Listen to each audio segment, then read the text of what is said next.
You're listening to Talk to Seattle, and I'm your host, Jason Rigden. On this episode, I have Timothy Harris, founding director of Real Change. How are you today? I'm great. Thanks for having me. Yes, thank you so much for coming on the show. Could you tell me a little bit about Real Change? Sure. Real Change is a street newspaper. We're one of about 100 or so street papers around the world across 35 countries. We started in 94, so this is our 25th anniversary year. The basic idea is that we provide low-threshold employment opportunity for homeless and low-income people selling the paper. They buy our newspaper for 60 cents up front, and they sell it for $2 plus tips, and they keep whatever they make. We're a weekly paper. We have about 300 active vendors a month that are able to earn some money that they need by selling the paper. And we're also an advocacy project. Our mission is to provide opportunity and a voice for homeless and low-income people while taking action on economic, social, and racial justice. So we see ourselves as a grassroots community poor people's newspaper, and we are able to really make a difference in a lot of people's lives. And you're the founding director. Were you actually the one who started this program? I am. Yeah, I started the paper in 94. I started a similar paper in Boston in 92 while I was working there organizing homeless folks. That paper was called Spare Change, and it's still running, doing okay. But I started that paper as completely run by the homeless folks that were involved, and I found that that wasn't a real stable model for creating the kind of really institutional power for poor people in the community that I was interested in building. So I moved to Seattle in 94 with the intention of starting another paper that would be more cross-class in nature and would have more staying power. That's quite the commitment. What really motivated you to do this? Well, it's a good question. The thing that has always motivated me is that I see homelessness as not just a canary in the coal mine issue. I see that where homelessness is kind of the tip of the iceberg of a whole bunch of social dysfunction that is going on. So there are a lot of issues that are bound up in homelessness that require action and involvement of the people who are most affected to really, get some traction on the change that we need. So that was part of it. But more fundamentally, it was the insight that homelessness is profoundly dehumanizing to the people who experience it. People are continually treated as though they don't exist, as if they are less than human. And people internalize those messages over time and start to think of themselves as undeserving. And when I would see that going on, it just made me really, really angry. So I see street papers as fundamentally being a project of humanization, because people are out there selling the paper and they have lots and lots of contact through that. I see each of our vendors as being this hub of human relationships.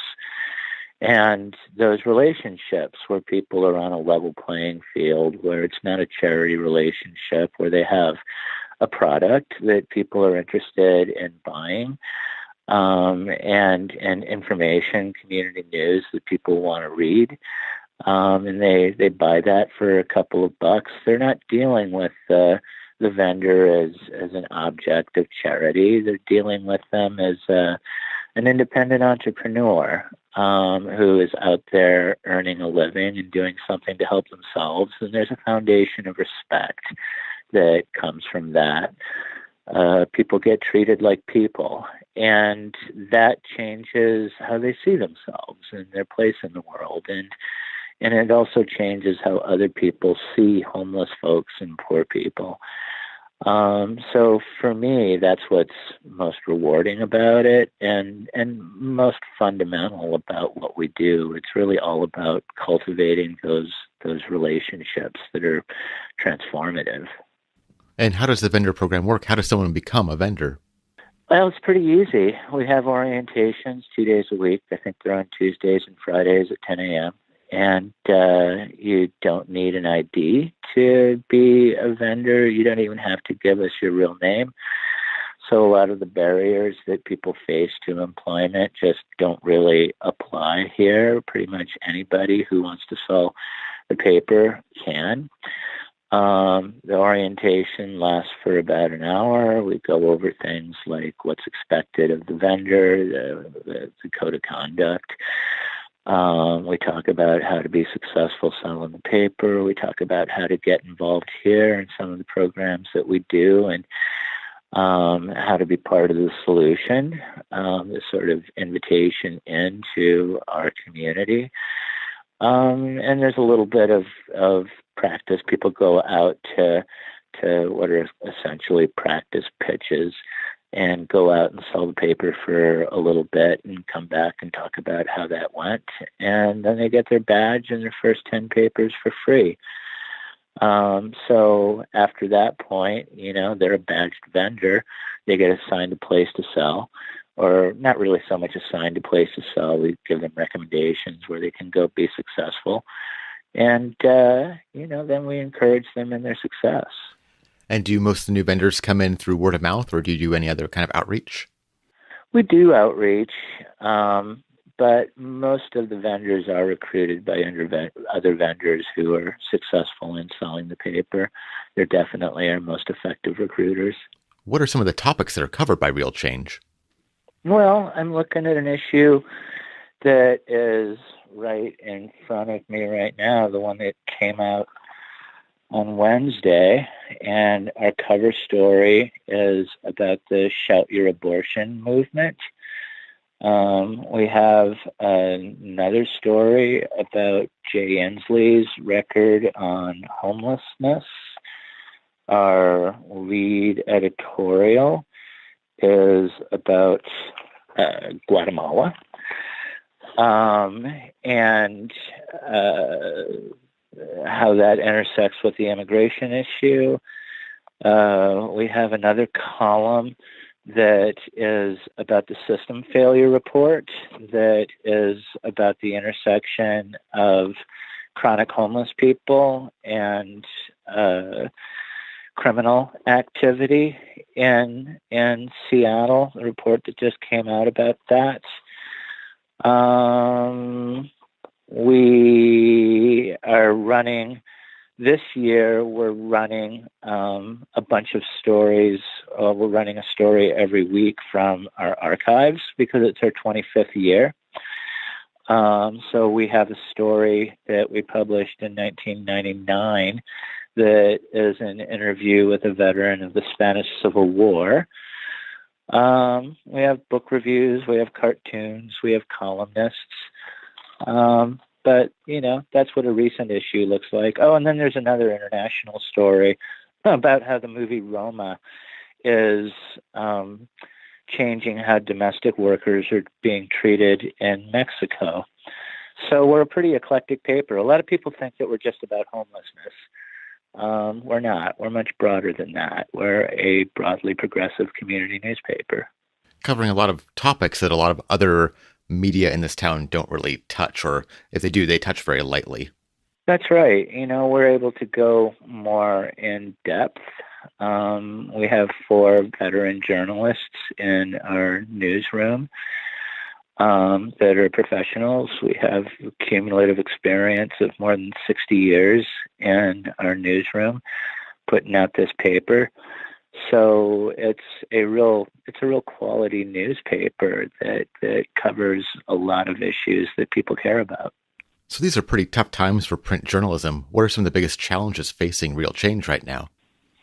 Well, print journalism is changing. I mean, the online world is changing print journalism, but the papers that continue to do well and grow tend to be community newspapers because people are looking for that sense of connection to where they live.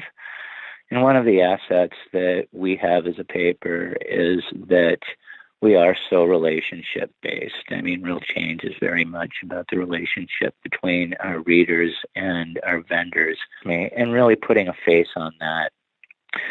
So our circulation has been growing. We are now the only weekly left in Seattle, and our circulation is growing. I mean, a couple of challenges that we have is, it's the whole intersection of online news and print media. More and more people are getting their news online. And less people carry cash around with them. So one of the challenges for us is how to be visible on the online world with the content that we have. And in doing that, drive people to our vendors to be able to support them and buy the newspaper. And another challenge that we have is with fewer and fewer people carrying cash, the whole digital payment issue has been something we've been wrestling with for years. And we have a pretty good solution to that now, where people are able to buy the paper from our vendors through Venmo. It's a real simple electronic transaction. Takes about, 15 seconds to buy a paper from a vendor once you've got Venmo set up on your phone. So that's something that we're pretty excited about. That's been a big help to our vendors. And where can I buy Real Change? Our vendors are throughout Seattle. We have about 300 active vendors every month, and over on the east side. They tend to sell in front of grocery stores. You can usually find a vendor in front of your grocery store. It's hard for me to tell you exactly where the pitches are because there's a lot of them. But, most people have a vendor in their neighborhood that they've identified that they like to buy from. It's one of the things that I've noticed is that, whenever I talk to a Real Change supporter, they're likely to have a favorite vendor that they know where to find them and look forward to interacting with them. And like you said, you don't need cash to buy it. You don't need cash to buy it. Once you download the Venmo app to your phone and set it up, which is, a one-time thing that takes just a couple of minutes to do, those transactions are real easy. It takes 10, 15 seconds to buy the paper with your phone. And where can people find more information about Real Change? Well, our website is realchangenews.org. Thank you so much for coming on the show today and for all the work you do. Oh, my pleasure. Yeah, well, thanks for the interview, Jason. Thank you so much for listening. If you want to support the show, please go to talktoseattle.com/support. Thank you so much for watching this video. If you liked it, would you please hit that like button? And if you want to see more, hit that subscribe button. We're on Twitter and Instagram at TalkToSeattle, so please follow us there if you want. You can also subscribe to the podcast version of this show on any podcast client. Just search for Talk to Seattle. Once again, thank you so much for watching.